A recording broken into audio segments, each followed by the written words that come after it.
평생을 감옥에서 보낸 전과 17범 윤종석의 구원 이야기. 서울역 뒷골목, 차가운 11월의 밤 공기가 윤종석의 야윈 얼굴을 스쳤다. 58세의 그는 이미 17번의 전과를 가진 베테랑 범죄자였다. 폭력, 절도, 사기 그가 저지르지 않은 범죄가 없었다. 손에는 막 훔친 지갑이 들려 있었고 눈빛은 오랜 세월 쌓인 분노와 절망으로 흐려져 있었다. 윤종석의 어린 시절은 불행의 연속이었다.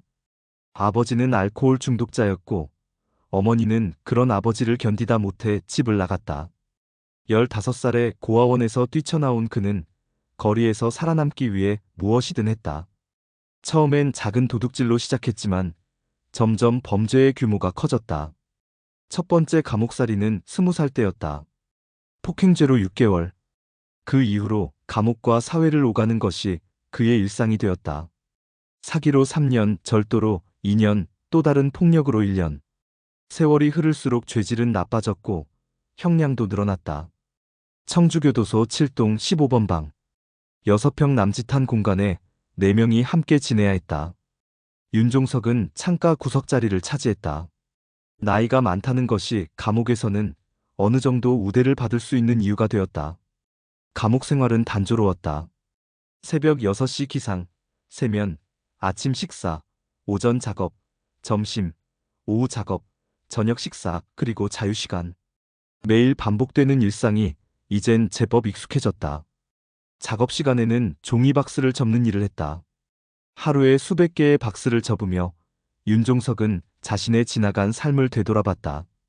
58년의 인생 중 절반 이상을 감옥에서 보낸 셈이었다. 가족도 친구도 친척도 없었다. 그를 기다리는 사람은 아무도 없었다. 이게 내 인생의 전부인가? 어느 날 밤, 윤종석은 창살 너머로 보이는 별을 바라보며 생각했다. 곧 60이 되는 나이. 출소해봤자 더 이상 할 수 있는 일이 있을까? 나이 든 전과자를 받아줄 곳이 있을까? 절망이 밀려왔다. 출소하면 깨끗하게 손을 씻고 정직하게 살아보려고 마음먹었지만 막상 사회에 나가면 죄를 반복해서 지을 뿐이었다. 감옥 간 지 3개월이 지났을 때 우연한 기회가 찾아왔다. 도서관 사서로 일하던 이상진이 몸살로 쓰러지면서 임시로 그 일을 맡게 된 것이다. 윤종석, 너 글씨 좀 쓸 줄 알지? 그럼 당분간 도서관 일 좀 도와라. 책 정리하고 대출 기록하고 그런 거.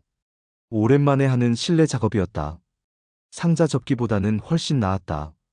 윤종석은 묵묵히 책을 정리하기 시작했다. 어느 날 책장을 정리하던 중 윤종석의 손에 작은 검은 책이 걸렸다. 표지에는 성경이라고 쓰여 있었다. 그는 한 번도 성경을 읽어본 적이 없었다. 종교에 대해서도 별다른 관심이 없었다. 하지만 그날따라 왠지 모를 호기심이 생겼다. 그는 그 자리에서 바로 성경을 펼쳐보았다. 맨 앞장, 창세기라고 되어 있었다.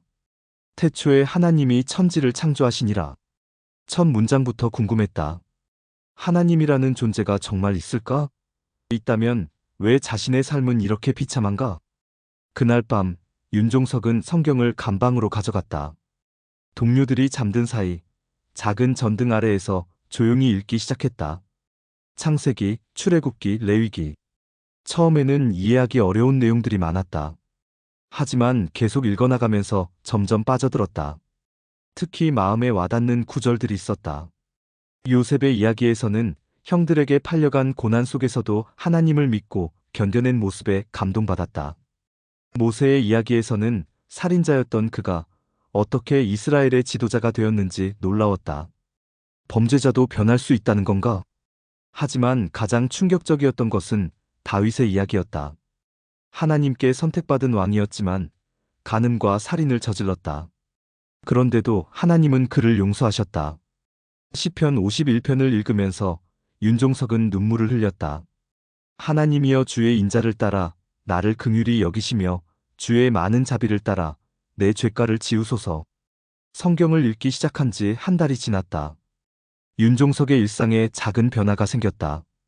예전에는 동료들과 투닥거리거나 교도관들에게 반항적인 태도를 보였지만 이제는 조용하고 온화해졌다. 윤종석 자신도 변화를 느끼고 있었다. 분노가 줄어들었고 마음이 평안해졌다. 하지만 가장 큰 변화는 죄책감이었다. 지금까지는 자신이 저지른 범죄들을 당연하게 여겼다. 사회가 자신을 버렸으니 자신도 사회를 배신하는 것이 당연하다고 생각했다.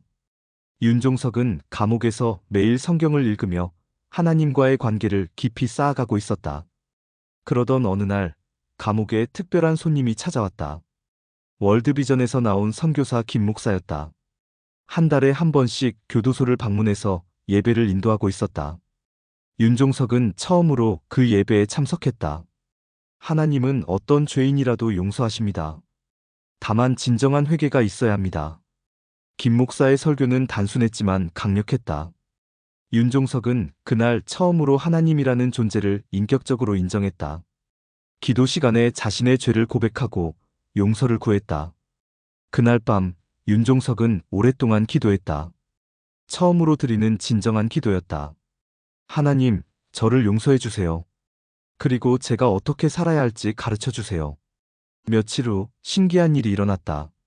꿈에서 아프리카의 모습이 보인 것이다. 가난하고 병든 사람들, 복음을 들어본 적 없는 사람들, 그리고 그들에게 다가가서 사랑을 전하는 자신의 모습. 깨어나서도 그 꿈이 생생했다. 하나님이 자신에게 보여주신 비전인 것 같았다. 윤종석은 김 목사와 계속해서 만났다. 매달 한 번씩 있는 예배뿐만 아니라 개인적으로도 면회를 신청해서 상담을 받았다. 김 목사는 윤종석의 변화에 놀라워했다. 정말 놀랍습니다. 이렇게 급격한 변화를 보인 사람은 처음이에요. 하나님의 은혜입니다. 아프리카 선교에 관심이 있다고 하셨는데 구체적으로 어떤 계획이 있으신가요? 윤종석은 자신이 받은 비전에 대해 이야기했다. 김 목사는 진지하게 들었다. 좋은 마음입니다. 하지만 선교사가 되기 위해서는 많은 준비가 필요해요. 신학 공부도 해야 하고 언어도 배워야 하고. 목사님, 제 나이가 너무 많나요? 출소하면 60이 넘는데. 나이는 문제가 되지 않습니다. 하나님께서 부르시면 언제든지 갈 수 있어요. 다만 충분한 준비가 필요할 뿐입니다. 김 목사의 조언에 따라 윤종석은 체계적으로 준비하기 시작했다. 먼저 성경을 더 깊이 공부했다. 도서관에 있는 주석서들을 빌려서 읽었고 김 목사가 보내준 신학 서적들도 탐독했다. 또한 영어 공부도 시작했다. 아프리카에서는 영어가 공용어인 나라들이 많다는 것을 알았기 때문이다. 중학교도 제대로 나오지 못한 윤종석에게는 쉽지 않은 도전이었지만 포기하지 않고 매일 조금씩 공부했다. 마침내 출소하는 날이 왔다. 3년간의 감옥 생활을 마치고 윤종석은 자유인이 되었다. 김 목사가 출소를 축하하러 왔다. 이제 정말 새로운 시작이네요. 네, 하나님께 감사합니다. 김 목사의 도움으로 윤종석은 작은 고시원에서 새 생활을 시작했다. 61세의 나이, 일반적인 취업은 어려웠지만 교회에서 야간 경비 일자리를 소개해 주었다. 적은 임금이었지만 생활하는 데는 충분했다. 낮 시간에는 신학교에 다니기 시작했다. 입학 과정에서 전과 기록 때문에 어려움이 있었지만 김 목사와 교회의 추천으로 특별 입학이 허용되었다. 신학교에서의 생활은 험난했다. 나이 차이도 컸고 학력 차이도 컸다.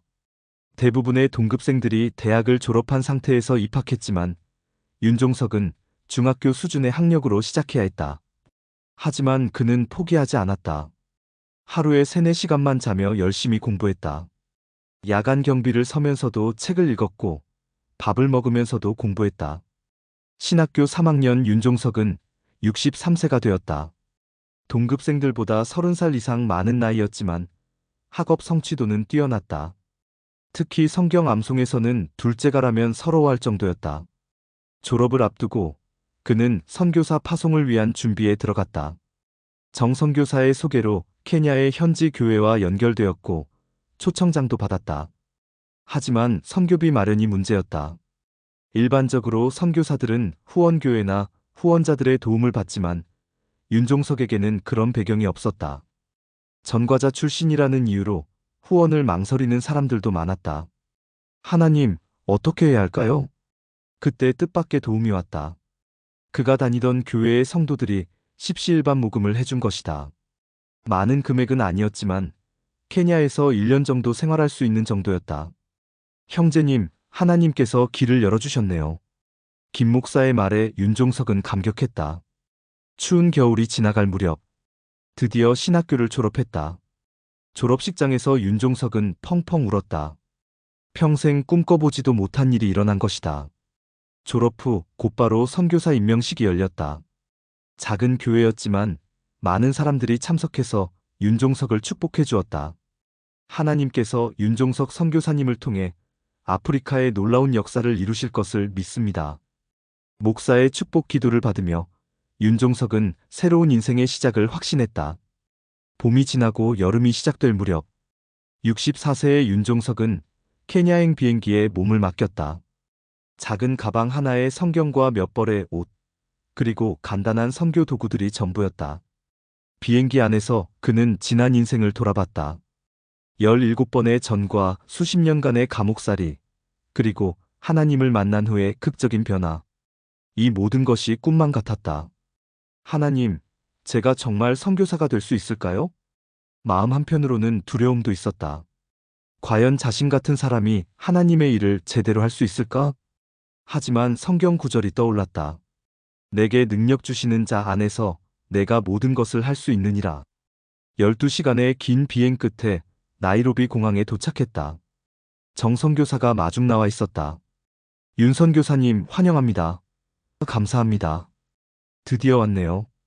공항에서 나오는 순간 아프리카의 뜨거운 공기가 윤종석을 감쌌다.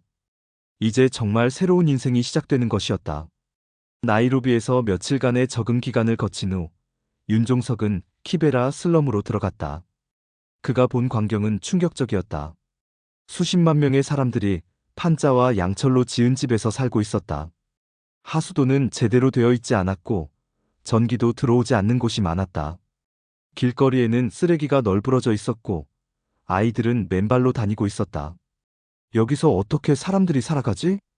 하지만 윤종석에게는 이런 환경이 완전히 낯선 것은 아니었다. 어린 시절 거리에서 살았던 기억, 감옥에서의 열악한 환경을 겪어본 그에게는 오히려 친숙한 면도 있었다.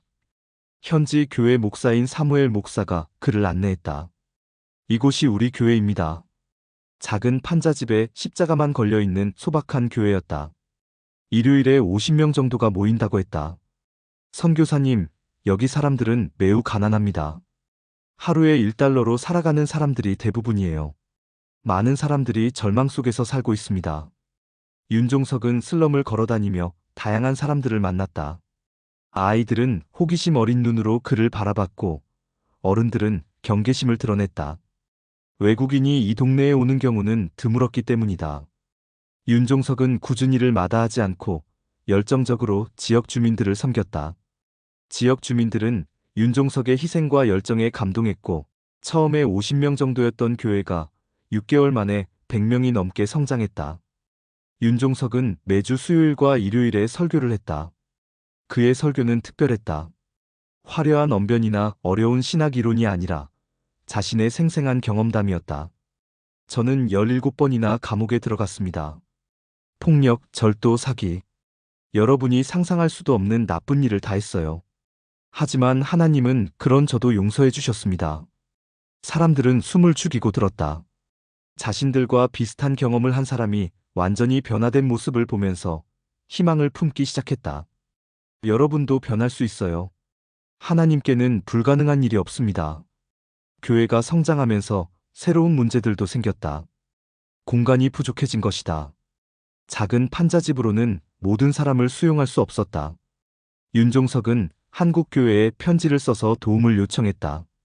어렵게 모금한 돈으로 조금 더 큰 건물을 지을 수 있었다. 여전히 소박했지만 150명 정도는 모일 수 있는 공간이었다. 새 교회 입당식 날 슬럼에 많은 사람들이 참석했다. 기독교인이 아닌 사람들도 축하해 주러 왔다. 이 교회가 우리 동네의 희망이 됐어요. 한 할머니가 말했다. 하지만 모든 것이 순조롭지만은 않았다. 윤종석이 케냐에 온 지 2년째가 되던 해 큰 시련이 닥쳤다. 슬럼가의 갱단들이 활개를 치기 시작한 것이다. 그들은 교회 활동을 방해하고 신도들을 협박했다. 특히 윤종석을 눈의 가시처럼 여겼다. 외국인 주제에 여기서 설치지 마라. 어느 날 밤 갱단원들이 교회에 쳐들어와서 난동을 부렸다. 십자가를 부수고 성경책들을 찢어버렸다. 윤종석도 얼굴에 상처를 입었다. 이제 그만 떠나는 게 어때요? 사무엘 목사가 걱정스럽게 말했다. 아닙니다. 하나님이 저를 여기에 보내셨어요. 쉽게 포기할 수는 없습니다. 윤종석의 대답에 사무엘 목사는 감동했다. 다음 주 일요일 윤종석은 상처 입은 얼굴로 강단에 섰다. 교회는 만석이었다. 갱단의 위협에도 불구하고 모든 교인들이 참석한 것이다. 사랑하는 형제자매 여러분, 우리는 어려운 시기를 겪고 있습니다. 하지만 두려워하지 마세요. 하나님이 우리와 함께 하십니다. 그의 설교는 평소보다 더욱 힘이 있었다. 상처투성이 얼굴로 전하는 복음은 사람들의 마음을 더욱 깊이 움직였다. 설교가 끝나고 현지 청년 조세프가 일어났다. 선교사님, 저희가 선교사님을 보호하겠습니다. 우리 모두가 함께 서겠습니다. 교인들이 모두 일어나서 박수를 쳤다. 그 순간 윤종석은 울컥했다. 이들이 진짜 가족이 된 것 같았다. 갱단의 방해에도 불구하고 교회는 계속 성장했다. 오히려 어려움을 통해 교인들의 결속이 더욱 강해졌다. 윤종석은 단순히 설교만 하는 것이 아니라 실질적인 도움도 주었다. 직업훈련 프로그램을 만들어서 젊은이들에게 기술을 가르쳤다. 감옥에서 배운 여러 기술들이 도움이 되었다. 또한 아이들을 위한 학교도 만들었다. 슬럼가 아이들 대부분이 학교를 다니지 못했기 때문이다. 한국에서 후원금이 들어오면서 작은 학교를 운영할 수 있게 되었다. 교육이 이들을 가난에서 벗어나게 하는 유일한 길입니다. 윤종석의 헌신은 슬럼가 전체에 알려졌다. 기독교인이 아닌 사람들도 그를 존경하기 시작했다. 케냐에서 선교를 시작한 지 5년째가 되던 해, 윤종석은 69세가 되었다. 나이와 열악한 환경, 과로가 겹치면서 건강에 적신호가 켜졌다. 먼저 당뇨병 진단을 받았다. 아프리카의 식단과 스트레스가 원인이었다. 그 다음에는 고혈압, 그리고 심장에도 문제가 생겼다. 한국으로 돌아가서 치료받으세요. 현지 의사가 권했다. 아직 할 일이 많이 남았습니다. 윤종석은 완강히 거부했다. 하지만 몸이 따라주지 않았다. 설교 중에 쓰러진 것이다. 급히 병원으로 옮겨졌지만 상태는 심각했다. 심근경색이었다. 생명이 위험합니다. 즉시 수술을 받아야 해요. 하지만 케냐의 의료시설로는 한계가 있었다. 정말로 한국으로 돌아가야 할 상황이 되었다. 교인들은 슬펐다. 하지만 선교사의 건강이 더 중요했다. 선교사님, 건강을 회복하고 다시 오세요. 우리는 여기서 기다리겠습니다. 조세프의 말에 윤종석은 눈물을 흘렸다. 이들을 떠나는 것이 너무나 아팠다. 한국에서 6개월간 치료를 받은 윤종석은 많이 회복되었다. 의사들은 이제 편안히 지내라고 조언했다. 70세가 넘은 나이에 다시 아프리카로 가는 것은 무리입니다. 하지만 제 사명이 거기에 있어요. 주변 사람들도 만류했다. 김 목사를 비롯한 교회 사람들 모두 이제는 한국에서 편안히 지내기를 원했다. 하지만 윤종석의 마음은 이미 정해져 있었다. 매일 밤 케냐의 교인들이 꿈에 나타났다. 그들이 자신을 기다리고 있는 것 같았다. 하나님, 제게 힘을 주세요. 6개월 후 윤종석은 다시 케냐행 비행기에 몸을 맡겼다. 70세의 나이였지만 마음만은 젊었다. 나이로비 공항에 내리는 순간 사무엘 목사와 교인들이 환영 현수막을 들고 기다리고 있었다. 조세프는 눈물을 흘리며 달려왔다. 선교사님, 정말 돌아오셨네요. 그 순간 윤종석은 확신했다. 이곳이 바로 자신의 집이라는 것을. 두 번째 케냐 생활은 첫 번째와는 달랐다. 건강 문제로 인해 예전처럼 활발하게 활동할 수는 없었다. 하지만 교회는 더욱 성장해 있었다. 조세프가 부목사가 되어 실질적인 교회 운영을 맡고 있었다. 한때 마약 중독자였던 그가 이제는 훌륭한 사역자가 되어 있었다. 선교사님이 없는 동안 정말 많은 일이 있었어요. 조세프가 보고했다. 교회는 300명이 넘게 성장했고 근처에 교회도 3개나 세워졌다. 학교도 확장되어 200명의 아이들이 공부하고 있었다. 하나님의 역사가 이렇게 놀라울 수가. 윤종석은 감격했다. 자신이 없는 동안에도 하나님의 일은 계속되었던 것이다. 케냐에서 8년째가 되던 해, 윤종석은 72세가 되었다. 이제 정말로 한계를 느끼기 시작했다. 걸음걸이도 느려졌고 기억력도 예전만 못했다. 하지만 그의 영적 권위는 더욱 커져 있었다. 키베라 슬럼뿐만 아니라 나이로비 전체에서도 알려진 존재가 되었다. 케냐 정부에서도 그의 공로를 인정했다. 슬럼과 개선에 큰 기여를 했다는 이유로 공로상을 수여했다. 한국에서 온 작은 선교사가 이렇게 큰 일을 해낼 줄 몰랐습니다. 장관의 말에 윤종석은 겸손히 답했다. 모든 영광을 하나님께 돌립니다.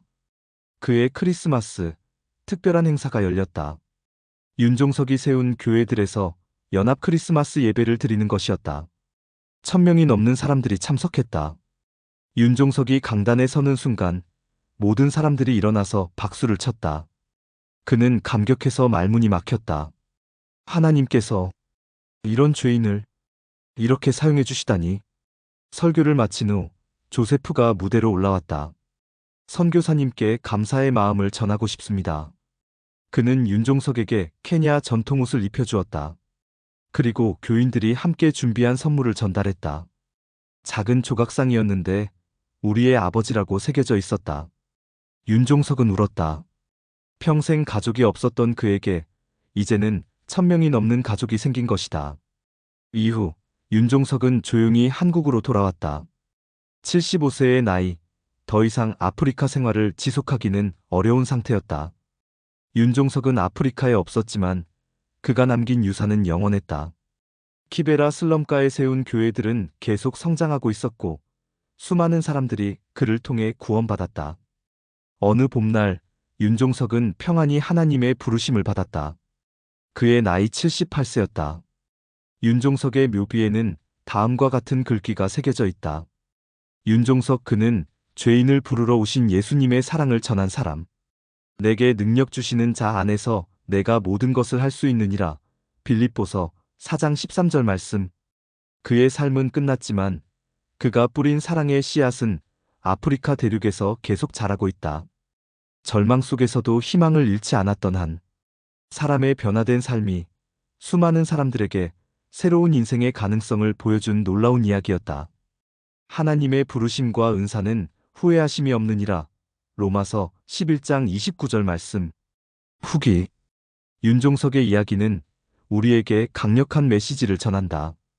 아무리 절망적인 상황에 있어도, 아무리 많은 실수를 저질렀어도 하나님 앞에서는 새로운 시작이 가능하다는 것이다. 전과 17범에서 존경받는 선교사가 되기까지 그의 인생은 완전한 반전이었다. 그 변화의 열쇠는 진정한 회개와 하나님에 대한 순종이었다. 오늘도 어디선가 절망 속에서 살아가는 사람들이 있을 것이다. 윤종석의 이야기가 그들에게 희망의 빛이 되기를 간절히 소망한다. 하나님께는 불가능한 일이 없기 때문이다.